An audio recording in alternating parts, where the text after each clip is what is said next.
নমস্কার, চলে এসেছি আজকে নতুন একটা ভিডিও নিয়ে। তো আজকে ভিডিওতে হচ্ছে আমি বহুদিন ধরে হাতে পায়ে নেল পালিশ পরিনি। আমার বহুদিন ধরে আমি অসুস্থ ছিলাম, অনেক দিন ধরে, না হলেও বোধহয় 1.5-2 মাস হয়ে গেছে আমি অসুস্থ ছিলাম। এবং তারও আগে একদিন মেয়ে এসে আমাকে হাতে নেল পালিশ পরিয়ে দিয়ে গেছিলো, পায়ে পরিয়ে দিয়ে গেছিলো। তারপরে হচ্ছে ও মাঝে মাঝে বলে যে পড়ো, আমার না একটু আলসেমি লাগে, সেই জন্য আমার পড়া হয় না। আমি ওকে বলছিলাম তুই একদিন এসে পড়িয়ে দিস, তা ওর সংসার করে আর ওর সংসার নিয়েও এতটাই ব্যস্ত যে ওর পক্ষে আর আসা সম্ভব হয়নি বা আমাকে পড়িয়ে দেওয়াও সম্ভব হয়নি।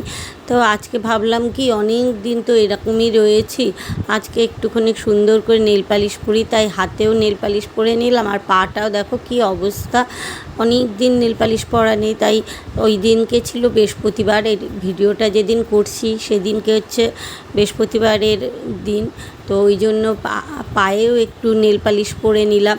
পায়ে যখন নেল পালিশ পরলাম তখন আবার মনে হলো কি তাহলে আজকে বৃহস্পতিবার যখন একটু আলতা পরে নিই, অনেক দিন পরা হয় না, আর একটু সাজুগুজু করলে মনটাও ভালো লাগে।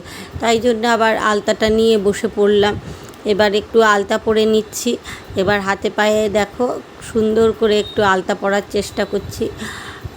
তো যাই হোক, আলতাটাও পরে নিলাম। আলতাটা পরে নিয়ে দেখো তো তোমাদের কেমন লাগছে। আমার মানে পা দেখাতে নেই, তাও সেই হিসাবে দেখাচ্ছি না, সুন্দর করে পরেছি সেইভাবেই দেখাচ্ছি। এটাকে অন্য মাইন্ডে কেউ নিও না, এটাই অনুরোধ করব।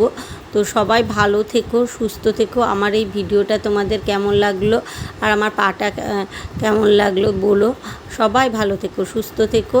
টাটা।